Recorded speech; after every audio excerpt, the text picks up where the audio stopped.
as everybody else is doing, I'm going to thank my sponsors for this video. My sponsors for this video are me. Again, I'm not going to dwell on this point, but there are people out there whose full-time job is to make YouTube videos, and I fully support them. And I actually subscribe Patreon and sent money to some of these people because I want their channel to stick around, and I like them, and they deserve my money because if I'm going to watch their content and want them to keep on making their content, I'm going to pay for that content. This is not free TV. As for me, this is my hobby. I'm not getting paid to do this. I have a full-time job that I like doing. And so this is my hobby, and I want to continue doing my hobby the way I want to do my hobby. And if I get a Patreon or whatever else, and I don't think my channel is even worthy of a Patreon. I'm going to be very realistic about this. That people will say, hey, I paid you money. I want you to make a video about this. And I'm going, I don't want to do that. So I use the analogy. I'm walking in this direction. I'm walking in this general direction along this path that I love, my Lego and my other hobbies, hanging out with my family. And if you guys want to come along with me, I absolutely encourage you to do so. I don't want you guys to think that you can't talk to Dave. But I want you guys to know that I really enjoy the feedback that I get on my videos, and that I try to answer all the comments on my videos and try to actively encourage discussion. Somebody actually asked me about a question on one of my videos, and so here I am making this video that we'll get to. But I wanted to do this, and it's not like I have to do this. Like it's a job, there are certain things you have to do, even if you don't want to, because you get paid to do this. So this is something I do as a hobby, and I actively encourage you guys to leave replies, and I'm going to get back to you. But I don't want a Patreon. I don't want people sending me money. If you want to send me a Lego, that's okay. If you guys straight up want to send me Lego, knock yourselves out. Old Lego, new Lego, I don't care. But in the end, let's get back to this video. What this is about. So this is the Bible, not the Bible, but is the Bible for the movie that Jake, Pete, and I made back in 1984, 85. This is the LEGO Wars Saga Bible. It's not the Procter & Gamble Hamilton Plant Fire Department Emergency Procedures Manual. This is a binder that I acquired when I was at Procter & Gamble, working there, cleaning up, helping, doing my little job there. And we were cleaning out an office, and we're throwing out these binders. And I said, we're throwing out these binders? And the guy goes, yeah. And I said, can I take them home? So, just the binders, not what was in them. He goes, yeah, reduce, reuse, recycle. So I actually grabbed this binder and a few more from Procter & Gamble when I was working there. And I brought them home because I needed binders. So this does not have the emergency fire procedures in it. I worked at Procter & Gamble. My dad worked at Procter & Gamble for a very long time. And so this is not a product placement, but we have Procter & Gamble stuff. We use Head and Shoulders. We use Crest. We use Ivory. Growing up, I will not use anything besides Crest. Don't even try to get me to use any other toothpaste. I've tried them all, but I come back to Crest because it's the best toothpaste in the market. And I'm not saying that because I work for them and my dad worked for them. I'm saying that's because it's true for me. But anyway, so this is not a product placement. This is the Bible. This is the LEGO Wars Saga Bible. So let's get into it, and I'll answer the guy's question that when he asked about something, and I'll get there. I hadn't opened this binder for a long time. So there's things a little mixed up. So this is the LEGO Wars Saga. This is after the movie. I was working with my friend Andrew, so in my early 20s, and we started discussing the movie because he's seen it. And we were coming up with a story idea, like almost like a series of books or stories, very short stories, because I'm not like J.K. Rowling and making these massive tomes of Harry Potter. These are like 25-page stories of our characters in LEGO Wars universe, and so we started naming them. So after the LEGO Wars movie, we have Andrew Bricken and Helen Blocker. Like, yes, they're named after my friends, but Elisa Blocker or Brickbauer right there. So this is, as you can see, Space Police and M-Tron. But now we get to the actual characters that were in the movie that is on YouTube here. And this is the LEGO Wars. Well, this is LEGO Wars 2, because we actually filmed the second movie. We never got around to doing the soundtrack. The second movie is in a VHS or a Betamax tape in one of my boxes in the totes that I haven't seen in 30 years. But this is the same as the LEGO Wars. So we have Lego Man, the number one protagonist in the LEGO Wars movie, played by the indomitable Jake Thomas. And the description for Lego Man, because again, I came up with character descriptions, character traits for all our characters in the movie, in the stories. Lego Man is the leader of the good guys. He is humorous, witty, a quick thinker, and can make a hopeless situation not so hopeless. He is liked by all his fellow workers, and he takes care of them. He flies the inspection vehicle. So that's Jake to a T. That's, well, besides the inspection vehicle. This is how I think of Jake. When we were writing Lego Wars, Jake was going to be Lego Man from the beginning. And so Lego Man's description is Jake. Jake's obviously a lot more than this, but when I think of Jake, this is most of the stuff I think about Jake. He's just a funny guy to hang out with, always makes every situation better. Whatever's going on, he handled it, and he handled it the best way anybody could have. And then everybody else on the good guy side, again, number one, ripped right from Star Trek. But again, I didn't name any of the people, so number two, number three, there, I didn't have names for people back then.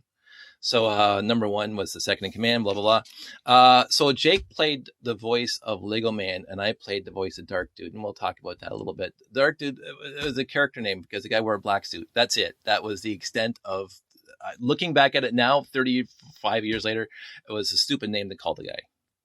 But he was, and the only reason why Dark Dude is black, the black Lego minifig, is because I only had one. I had one black Lego minifig, and the suit is black. At Lego Man, I had 2 or 3 blue guys, and everybody else was white, yellow, or red. I had lots of white, yellow, red minifigs. We had one black minifig, and we had one, we used one blue minifig. So blue was Jake, Lego Man, because again, that's even the set that he flew around in. And black was Dark Dude. And that's the only reason why the bad guys black, wore a black suit in this one, because I only had one minifig. So anyway, so all the red guys are all here, number 1 through whatever, and then so all the characters, and so Jake did the voice of Lego Man, I did the voice of Dark Dude, and my buddies Pete and Ron did the voices of everybody else. So you listen to the movie, you just hear Pete and Ron talking back and forth, being whichever character happens to have the next line. So it gets a little confusing, and I'm sorry about that, but we only had 2 people in the sound room besides Jake and me. So this is the Lego Man space station, and then we get into the bad guys. Dark Dude, he's just evil. He's just evil. Everything he does is evil. And all his characters, whites 1 through whatever, and then even also played by Pete and Ron when they had to talk, yellow 1 through whatever. And so all the characters had sets. All the characters had backgrounds. I was going to talk about something. Maybe I'll get around to it. Remember it. So this is the entire mech. So yeah, so Lego Wars 1 through 5. It's a complete ripped off of every trope you know about. Not even science fiction stories, but every story. So Lego Wars 1, you see the conflict between Lego Man and Dark Dude. You don't know Dark Dude's motives at all in Lego Wars 1. But Lego Wars 2 through 5 go into the history that Lego Man and Dark Dude were best friends in the academy, and something happened to break them up, and they became the biggest of enemies. And by the time you get to Lego Wars 5, they have to work together to prevent a huge catastrophe. I mean, I can't remember the specifics of these stories, but that was basically the whole 1 through 5. You get the building of the characters, where they start off as friends, they become bitter enemies, and at the end they have to come back together. As the whole, honest to goodness, is Professor X and Magneto. It's just like Days of Futures Past. Anyway, not that happened 30 years after this movie, but that's what happens here. But the important thing is what I wanted to make. Now I'm going to get to the real reason why I made this video, besides showing you the Bible for Lego Wars that has been sitting with me for the last 30 plus years. Every move that I've had, I've kept it. Oh, look at this fancy scripting from the Commodore 64. This is all made on the Commodore 64, by the way. And like my very, very fancy high-tech tabs. Yeah, it's masking tape. And no picture for this page. Video effect. Like this is, I'm remembering doing all this stuff on my Commodore 64 now, looking back at it. But the reason why I wanted to talk about this is because somebody asked me, how did the Lego company get a copy of your movie? And I'm going to say it's our movie, but on this specific instance, I'm the one that sent it there. So it was, Pete, Jake, and I made the movie. It was never my movie. It was our movie.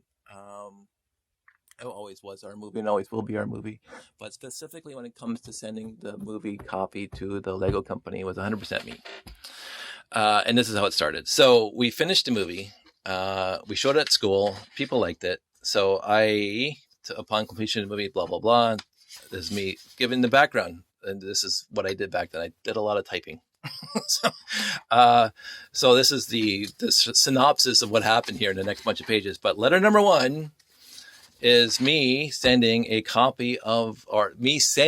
letter to the LEGO Canada, which back then was in Stratford, Ontario, at the Samsonite company, because they had the contract to make LEGO at the time.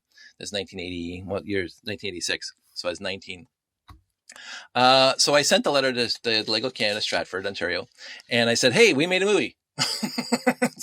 and they said, and this is what we use. I even detailed the ships that we used in it. And they responded. LEGO Canada, Samsonite, Stratford, Ontario responded. And it was from Mr. Jackie Chessman. And this guy was one of the sweetest people I've ever met. He was a VP of marketing, VP of marketing for LEGO, working for Samsonite. And basically in this movie, this letter here, he says, "Hey, send us a copy. Email us," or not email. Email didn't even exist back in 1886. He said, "Mail us a copy." So I mailed him a copy, and here's my letter saying, "Hey, here's a copy." And then he responded.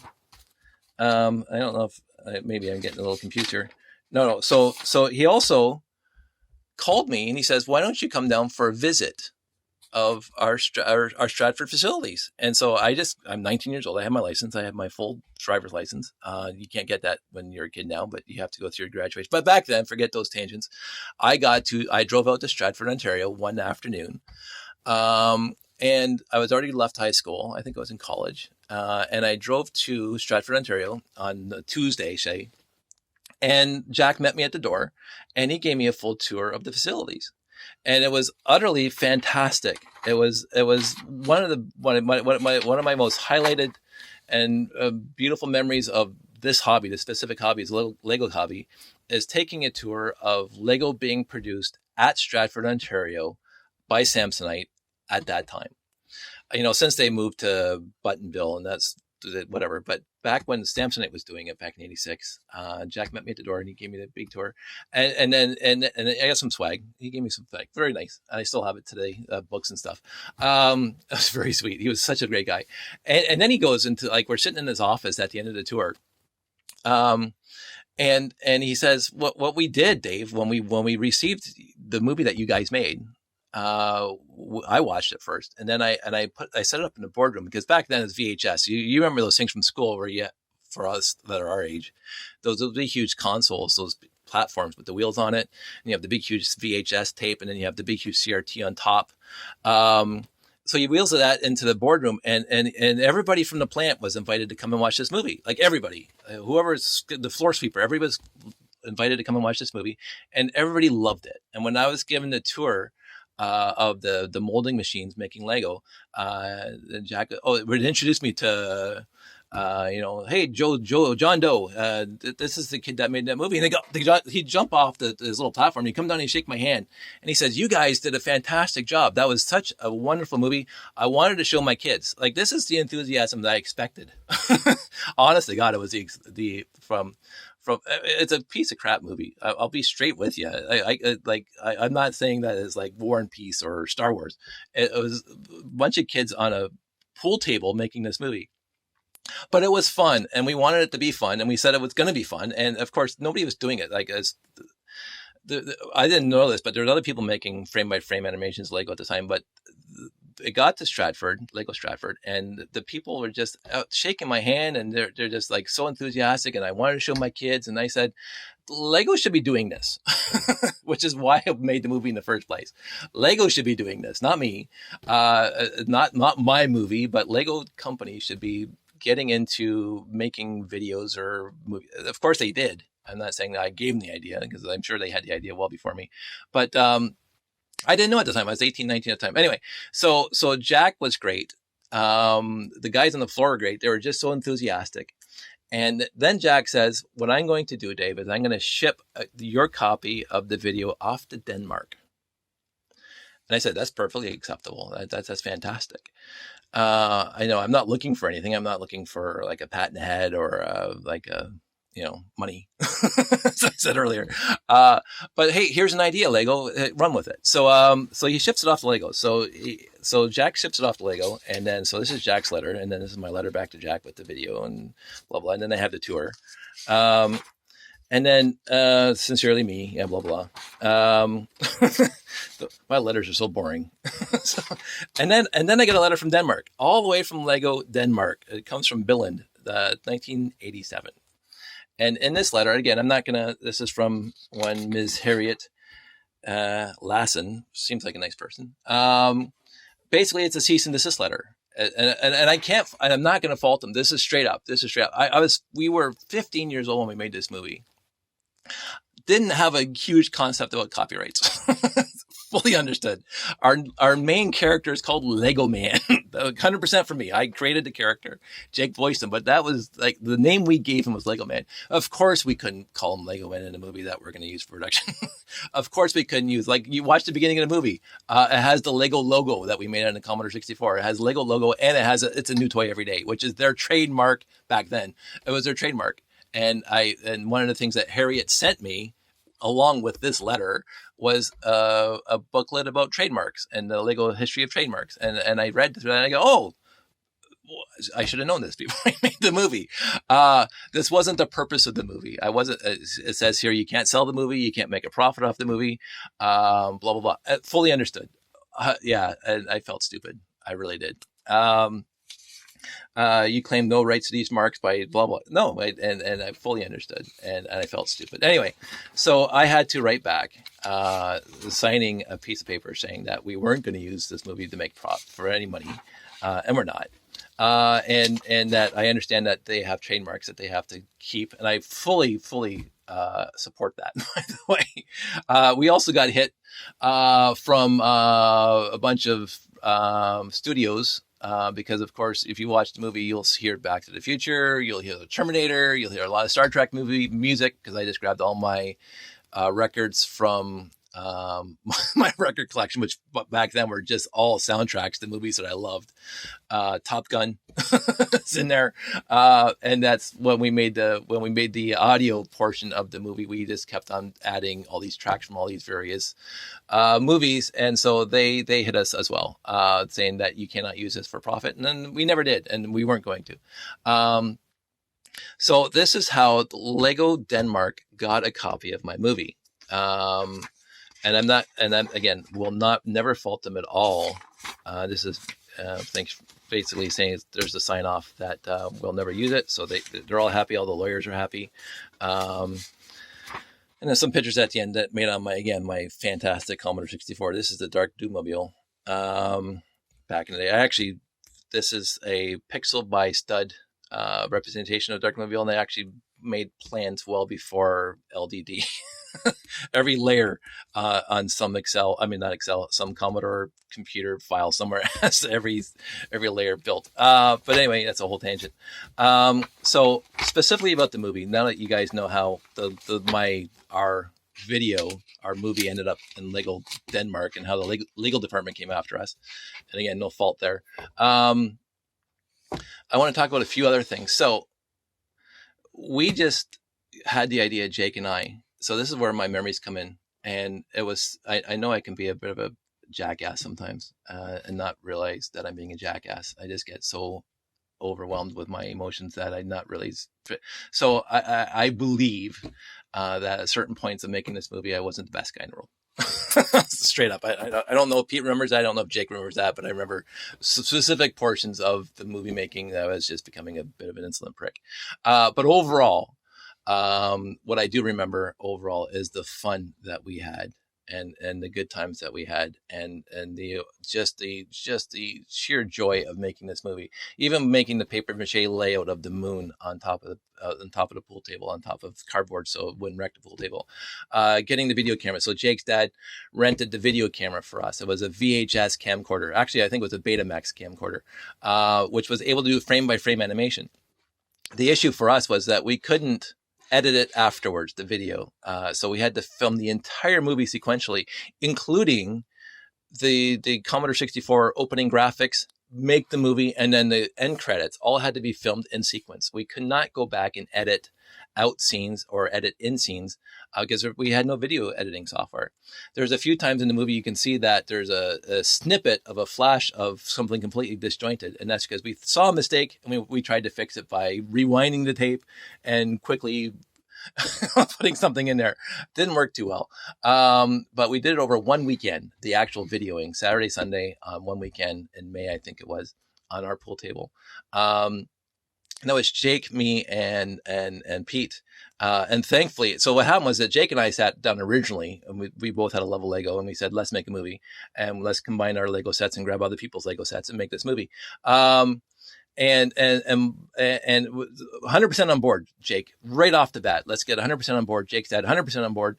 We mentioned it to Pete, and Pete was wanting to be the next Steven Spielberg at the time, and he's getting his way there. He's like fantastic guy when it comes to videography. And he says, hey, can I help? Like 100% on board the minute we mentioned it to him. Like there was no, this is Lego, and you guys, we're teenagers now, and you should put away childish toys. Nobody had any of that through this entire production. Nobody. It was like everybody, as soon as we mentioned it, 100% on board. Let's get this done. We got the video camera. Jake's dad rented it. We sat in my basement. We made the paper mache layout. We did all this stuff. And then we did the whole movie in one weekend. And then Jake's dad says, hey, let's do the audio portion. We can do that. And so he did that for us. And then we were there inside with the microphones and stuff. And then Pete was there, obviously. And then our buddy Ron shows up and he says, hey, I want to do some voices too. So there's 4 of us with microphones, and Jake has to be Lego Man and I have to be Dark Dude. So we couldn't rearrange the voices any other way because we had special microphones that you can see the voice change when you listen to the movie. You can hear the voice change of Jake and me playing those 2 characters. And so we couldn't come off those mics to be any other character. And so Pete and Ron got to be all the other characters. So they're just reading through the script. And we have to watch the video camera or the video TV because our voices have to match to the actual video. So again, straight take, right? We can pause and let us catch up, but we couldn't edit afterwards. And then even at the end, Jake's dad allowed us to put the music in there and all that stuff. And then we combined the video and the audio into one VHS tape, and we all got a copy of that VHS tape. And then I showed it to everybody, and Jake showed it to everybody, and Pete showed it to everybody. And then college showed up, and then I lent my video to somebody in college, and it never came back. So I did not see this movie at all until Pete dubbed his copy onto DVD and gave me a copy of DVD a bunch of years back, a few years back, and then I uploaded that to YouTube. But just watching it and looking through this book, the joy and fun and just overwhelming good times that we had making this movie, and that everybody was on board immediately. It was fantastic. Yes, the purpose of this movie was to basically say how the Lego company got a copy of the movie that we made. But I've also wanted to talk about the just sheer, it was just so much fun. And then even afterwards, when Andrew and I are talking about the whole, again, when you have a Bible like this, with all your characters listed out, what you can do with that. Like, yes, you have to change all the names straight up. Can't have Lego Man in here because you'll get hit by the legal department. But, and Dark Dude is just stupid. And again, I apologize for that. But yeah, so the characters' names have to change, and everybody should have their own name. But like Harry Potter or like everything else, you can, there's a whole, I mean, not this, but people can sit down and map out their own little universe and say, in this universe, this can happen. And then you adhere to it. Like, yeah, you can get in the Star Trek, the technicalities between one episode and the next, the transporter works, and it doesn't matter. If you have a consistent universe, you can have consistent characters, you can have consistent stories. And yeah, a complete trope. Yes, they were best friends back at the beginning. Something happened, they broke apart, they became worst enemies, and at the end, they become friends again. I think it's the reason why it's a trope, because it's a good story. It's a good life story. But in the end, I had so much fun. I hope everybody else had so much fun making these movies. And I think I filled in a lot of gaps and of what happened after we've filmed our movie and everything else. But in the end, it sits here. It sits here in a book. And I really haven't investigated this as something I want to do, because I am busy doing, YouTube videos when I can, and doing lots of shows when I can. Of course, we're not doing any shows right now, but I love doing shows. I love the interaction with the public. I love talking to people. The last show we did about the Family Fun Fest, I think I talked to one guy for about an hour and a half. He was just so enthusiastic, and he remembers all this stuff when he was a kid, and we started sharing stories, and it was just, I find you have this with everything, like my scuba diving stuff and everything else. There's common ground everywhere you look and people's hobbies, and the enthusiasm when you're at a show and you get to meet complete strangers, and you're sitting there with your layout behind you and some of your fellow geeks behind you, and we're shooting the breeze amongst ourselves and what are we going to build next and whatever, and all of a sudden somebody walks up and wants to talk about his blue spaceman that he got in 1984 on this specific set, and he got it for this Christmas, and his dad was doing this and his mom was doing this and his sister, like the memories that they have, it's unbelievable. And then you start talking to them and they say, oh yeah, and it's in the box somewhere and whatever. Oh really? And then they go on from there. And he said, and so there are some people that just, hey, it's a hobby, it's your hobby. And that's my whole point at the beginning. This is my hobby. It doesn't have to be yours. You don't have to be enthusiastic about the hobby itself. Every time just like the monster truck thing I posted the other day, I don't have, I'm not interested in that, but I love seeing the talent when I see it, other people's talent. I am not a musician at all. I cannot play a lick on anything, but I love the talent when I see it. I can't solve Sudokus, and I'm watching people solving Sudokus. I love other people's talent, and I love their enthusiasm about what they want to be enthusiastic about. Their enthusiasm is contagious. And when I'm at shows and talking to people, it's contagious for me to just hang around them, just to see the love and appreciation they have about what they want to be appreciated about. And this is why I do what I do. And this is the only reason why I do what I do. This is my hobby. And again, if you want to come along with me and discuss, I love the discussions. If you want to talk about it, I love to talk. If you want clarifications or you want to see something, absolutely, I'm going to be there. But this is the direction I'm walking in, and I don't want to change my direction unless I want to change my direction. And right now, as it has been for the last, I would say 50 years, it really hasn't changed that much. My appreciation of Lego, as you can see around my room, a little bit messy, is just like Jake, indomitable. So anyway, I hope you liked it. I hope I was clear about what I wanted to do. I know it's a long run, about 27 minutes to get to the point where, yes, the Lego company got the movie from me. But I hope you guys enjoyed the walk down the memory lane. As always, leave comments, leave questions, leave ideas. I'm more than willing to look at them, and I'm more than willing to reply. So you guys just take care, stay safe, and I'll talk to you guys later.